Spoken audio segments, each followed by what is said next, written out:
Before you hear what happened, let me ask you something. How many secrets are hiding in your family's story? If you believe every family has a twist waiting to be uncovered, you're in the right place. Subscribe now, because the next story could be the one that changes how you see your own life. Don't just watch. Join a community that faces the truth no matter how shocking. Hit subscribe, like, and share, and let's unlock the next secret together. It started as an ordinary morning. I sat at the kitchen table, coffee in hand, ready to check my bank account like I did every week. I typed in my password, the same one I'd used for years, and waited for the familiar dashboard to load. Instead, I was met with a red error message, incorrect password. Please try again. I frowned, thinking I'd made a typo, and tried again, slowly, carefully. The same message flashed back at me. A chill crept up my spine. I tried the forgot password link, but the recovery email wasn't mine. Panic set in. I called out to my wife, my voice tight. "Have you changed anything on the account?" She shook her head, concern flickering in her eyes. My son wandered in, asking what was wrong, but I could barely answer. I felt exposed, as if someone had broken into my home and rifled through my drawers. I called the bank, my hands shaking as I explained the situation. The representative confirmed my worst fear. The password had been changed the night before, and a new phone number was now linked to the account. I felt a wave of confusion and betrayal. Who would do this? Why? My mind raced through possibilities. Had I been hacked? Was this some elaborate scam? But the more I thought about it, the more I realized only someone close to me could have pulled this off. Someone who knew my routines, my security questions, my trust. The rest of the day was a blur of frantic phone calls, changing passwords and trying to piece together what had happened. My family gathered in the living room, tension thick in the air. Accusations and questions flew, but no one had answers. The bank account, once a symbol of stability, had become a source of fear and suspicion. As the sun set, I stared at the locked screen, a knot of dread in my stomach. I knew this was only the beginning. Whatever had happened to my password was about to unravel secrets I never imagined and turn our family's world upside down. By evening, the house felt like a pressure cooker. I called my son and daughter-in-law into the living room, my voice sharper than I intended.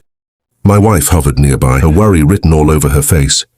"Someone changed my bank password," I said, holding their gaze.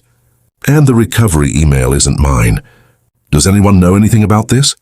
My son looked genuinely confused, but Anna, my daughter-in-law, shifted in her seat, her eyes darting away. "Maybe it was a scam," she offered, her tone too casual. "You know how many phishing emails are out there these days?" I pressed harder. "The bank said the password was changed from our home Wi-Fi." "Anna, you were the only one here last night." My son bristled, defensive. "Are you accusing my wife of stealing from you?" The words hung in the air, heavier than I expected. Old wounds resurfaced. My wife reminded Anna of the time she'd borrowed money without asking. Anna shot back about never feeling trusted in this family. My son tried to mediate, but his frustration only made things worse. "You always think the worst of us," he snapped. "Maybe if you trusted us, we wouldn't have these problems." Anna's answers grew more evasive. She insisted she knew nothing, but her voice trembled. "Why would I want your money? I have my own job. Maybe you just forgot your password. But I knew my own habits, and I knew when someone was hiding something." The argument escalated, voices rising, accusations flying. My daughter came downstairs, drawn by the noise, and soon the whole family was involved. Every old slight, every unresolved argument seemed to resurface. The missing password was no longer just about money. It was about trust, respect, and the cracks that had been growing in our family for years. By the time the shouting died down, nothing had been resolved. Anna stormed out, my son followed, and my wife and I were left in the kitchen, exhausted and shaken. The password was still a mystery, but now it was clear something deeper was wrong, and whatever secrets were hiding in our home were about to come to light. The next morning I woke to a sharp ping from my phone, a bank alert. My heart sank as I read the message. "A transaction of $8,500 has been processed from your account." I hadn't authorized anything close to that amount. My hands shook as I opened the banking app, but I was still locked out. The only thing I could see was the alert, taunting me with its cold digital certainty. I called the bank again, my voice tight with panic. The representative confirmed the transaction. A wire transfer to an unfamiliar name. Processed late last night. Do you recognize this recipient? She asked. I didn't. I felt a wave of nausea. Someone had not only changed my password, they'd emptied my account. I hung up and sat at the kitchen table, staring at the alert. My mind raced through every conversation from the night before. Anna's evasive answers, my son's defensiveness, the way my wife had looked at me with a mix of fear and pity. I couldn't shake the feeling that this wasn't just a random crime. This was personal. Determined to find answers, I checked the family computer. Anna had left her email open. I hesitated, then clicked through her inbox. My heart pounded as I found a string of messages with the subject line, transfer details. The emails were recent, and the sender's name matched the recipient of the wire transfer. The messages were blunt. Funds received. Will confirm delivery. Delete.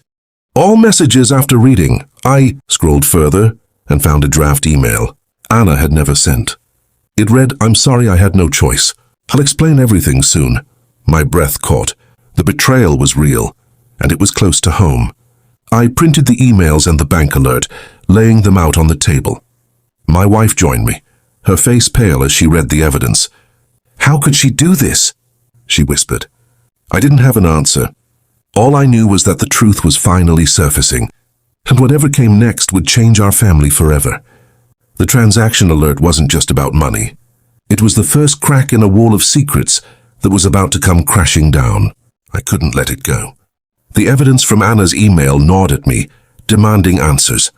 I sat at the family computer, heart pounding, and began to dig deeper. I checked the browser history, pages and pages of online banking, encrypted messaging apps, and classified ads. Anna had been careful, but not careful enough.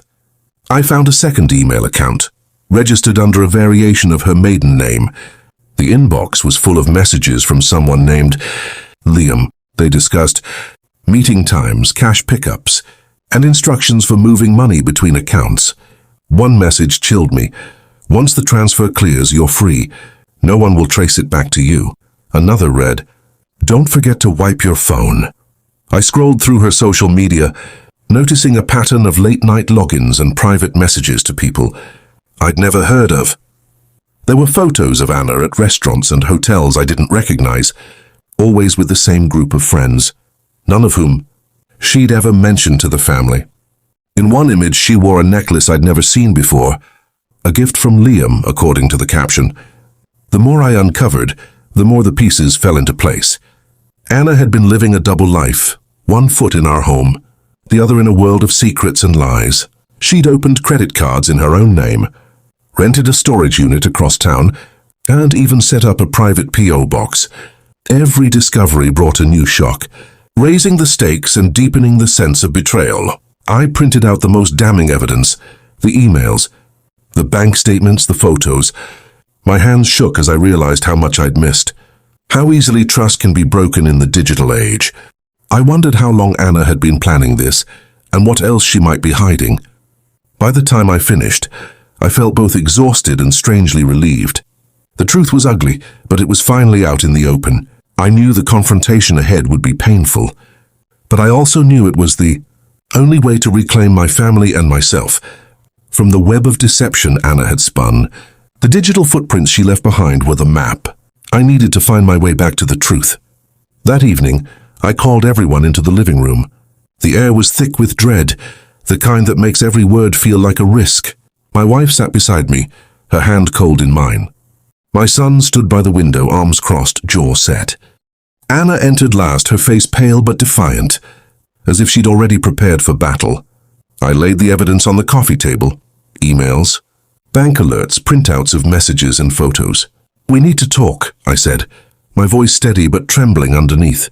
No more lies. No more secrets. Anna's eyes flickered over the papers, her lips pressed into a thin line. My son looked at her, confusion and hurt warring in his eyes. Anna, what is all this? He asked, voice cracking. She didn't answer at first. My wife broke the silence. Why, Anna? Why would you do this to us? Anna's shoulders slumped. "Because I was drowning," she whispered. "I was in debt before I ever met your son. I thought I could fix it, but it just got worse. I tried to keep up, to be the perfect wife, the perfect daughter-in-law, but I was always one step behind. When I found out about the money in your account, I thought it was my only way out." My son's face twisted in pain. "Why didn't you tell me? Why didn't you ask for help?" Anna's voice broke. "Because I was ashamed. Because I thought you'd leave me. Because I thought if I could just fix it, no one would ever have to know." The room erupted, accusations, tears, apologies. My wife admitted she'd suspected. Something was wrong, but hadn't wanted to believe it. My son confessed. He'd noticed Anna's late nights and secretive phone calls, but had convinced himself it was nothing. I admitted my own guilt, the ways I'd ignored warning signs and chosen comfort over confrontation. Anna wept openly now. "I'm sorry. I know I broke your trust. I know I hurt you. I wish I could take it back, but I can't." We sat in silence. The true cost of betrayal laid bare. The money was gone, but what hurt most was the loss of trust. The realization that we'd all played a part in letting things get this far. But as the night wore on, something shifted. We really talked about our fears, our failures, and the hope that maybe, just maybe, we could find a way to forgive and start again. After the confrontation, the room was silent except for Anna's quiet sobs. She wiped her eyes, took a shaky breath, and finally began to speak, not with anger or excuses, but with a raw honesty I'd never seen from her before. "I never meant for any of this to happen," she said, her voice barely above a whisper. "When I first met your son, I was already in trouble. I had debts, credit cards, student loans, things I'd hidden from everyone. I thought I could outrun it, start over with him, but the past has a way of catching up." She looked at my son, her eyes full of regret. "I tried to keep it together. I worked extra shifts, sold things online, borrowed from friends, but it was never enough. I started using a different name, my mother's maiden name, so the collectors wouldn't find me. That's why you found those emails, those accounts. I was living two lives, terrified that one day you'd find out." My wife reached for her hand, but Anna pulled away, ashamed. "When I saw the money in your account, I panicked. I told myself I'd pay it back, that it was just a loan. But then it got easier to lie. I sold the chair because I needed quick cash, and I thought you'd never notice. I was wrong." She paused, searching our faces for understanding. "I know I betrayed your trust. I know I hurt you all. But I was desperate, and I didn't know how to ask for help. I thought if I could just fix it, I could finally breathe again." The revelation hit us like a wave. My son's face crumpled as he realized how much pain Anna had been carrying alone. My wife wept, mourning not just the money, but the years of secrets and distance. I felt a strange mix of anger, sadness, and relief. Anger at the lies, sadness for the suffering, and relief that the truth was finally out. Anna's confession forced us all to question what we thought we knew. Not just about her, but about ourselves.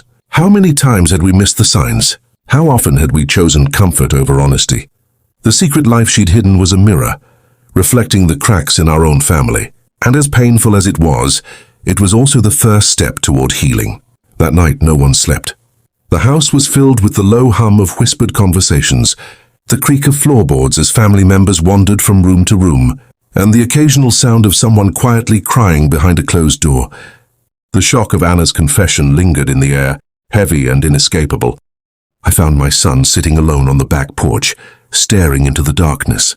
I joined him, unsure of what to say. For a long time we just sat together, the silence between us more honest than any words. Finally he spoke. "I should have seen it. I should have asked more questions." I put a hand on his shoulder. "We all missed it. We all wanted to believe everything was fine. Inside, my wife and Anna talked in the kitchen. I could hear the murmur of their voices, sometimes breaking, sometimes rising in frustration. My wife apologized for making Anna feel like an outsider, for not noticing her pain.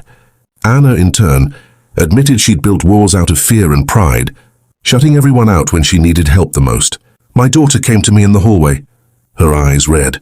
"I'm sorry for the things I said," she whispered. "I was angry, but I was also scared. I don't want us to fall apart." I hugged her, feeling the weight of Years of unspoken worries and resentments finally begin to lift. As the night wore on, we gathered in the living room, drawn together by exhaustion and the need to heal.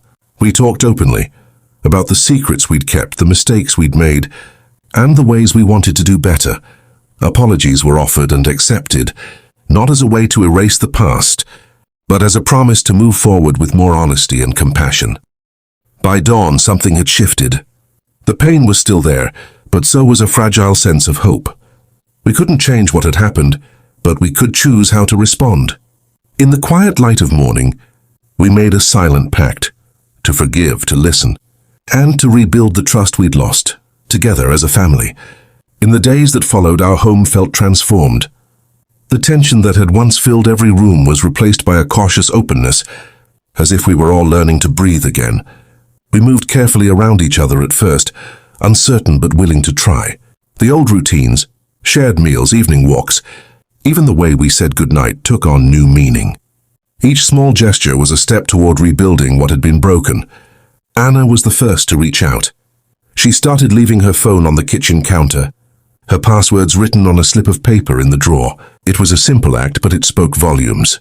My son followed suit, sharing more about his work, his worries, and even his hopes for the future. My wife and I began to talk more honestly, not just about money or chores, but about our fears and dreams, the things we'd kept hidden for too long. We created a new tradition. Every Sunday, we'd sit together and talk about anything. No judgment, no secrets. Sometimes the conversations were awkward. Sometimes they were painful, but they were always real. We learned to listen, to apologize, and to forgive. The walls that had divided us began to crumble, replaced by a foundation of trust built on truth. I realized that trust isn't something you can demand or expect. It's something you build, one honest moment at a time. We all made mistakes, but we also made the choice to move forward, to let go of old grudges and start fresh. The pain of betrayal didn't disappear overnight, but it became easier to bear when we carried it together. Looking back, I saw how easy it was to let pride and fear keep us apart, and how powerful it was to finally let those walls fall. Our family wasn't perfect, but we were stronger for having faced the truth. As I watched my family gather around the table, laughing and sharing stories, I felt a quiet hope. We couldn't change the past, but we could choose how to move forward, together, with open hearts and a new kind of trust. After everything we'd been through, it was clear we needed more than apologies. We needed a new way to live together. One evening as the sun set and the house was filled with the quiet comfort of a family finally at peace, my wife suggested we make a promise to each other, not just words, but a real commitment to honesty and connection. We gathered in the living room, each of us holding a blank card. "Write down one promise for the year ahead," my wife said. "Something you'll do to keep our family strong." There was a moment of hesitation, then the sound of pens scratching across paper. My son promised to check in every week, no matter how busy life got. Anna wrote that she would always ask for help, before letting fear take over. My daughter vowed to speak up when something felt wrong, instead of letting resentment build. When it was my turn, I promised to listen more and judge less, to be the kind of father who welcomes hard truths instead of hiding from them. We placed our cards in a glass jar and set it on the mantel, a visible reminder of the promises we'd made. We agreed to revisit the jar every year, reading our old promises and writing new ones.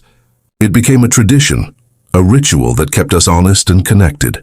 We talked more openly about money, about worries, about the little things that could so easily become big problems if left unspoken. The digital walls that had once divided us, passwords, secrets, silent screens, were replaced by shared calendars, open conversations, and a willingness to face challenges together. As I looked around at my family, I felt a sense of hope I hadn't known in years. We couldn't erase the past, but we could shape the future. Our promise for tomorrow was simple: no more secrets, no more silence, just the courage to be a family every single day. If this story made you pause, remember, the courage to face betrayal is what transforms pain into hope.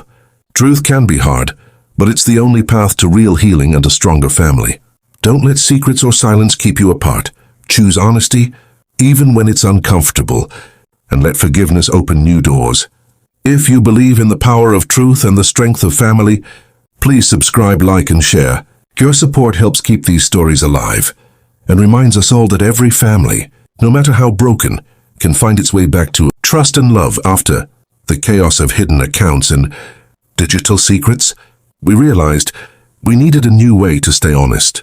My daughter suggested we start a family ledger, a simple notebook where anyone could write down expenses, contributions, or even small acts of kindness. At first, it felt awkward.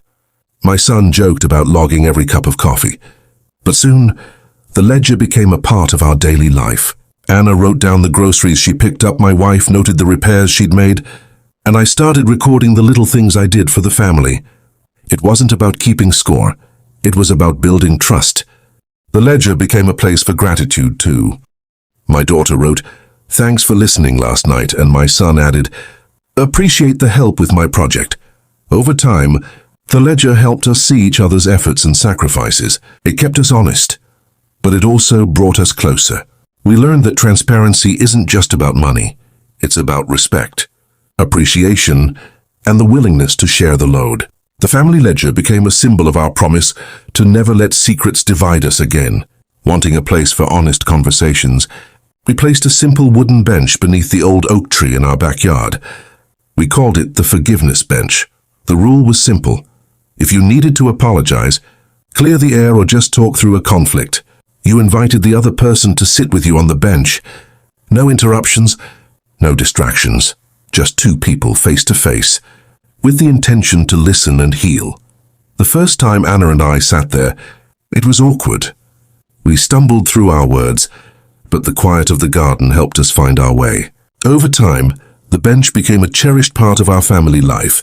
Arguments ended there, apologies were whispered, and sometimes we just sat in silence, letting the breeze carry away old hurts. The forgiveness bench reminded us that every relationship needs a place for second chances, and that peace often begins with a single, honest conversation.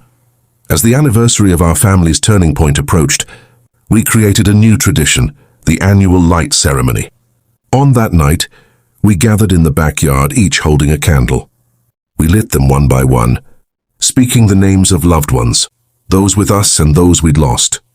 Each person shared a hope for the year ahead. More laughter, deeper understanding, the courage to forgive. The soft glow of the candles filled the night, weaving our wishes together. The ceremony became a time to remember, to honor our journey, and to look forward with hope. In the flicker of candlelight, we saw not just the past, but the bright promise of our family's future. The light ceremony reminded us that healing is ongoing, and that every year brings a new chance to grow closer, together.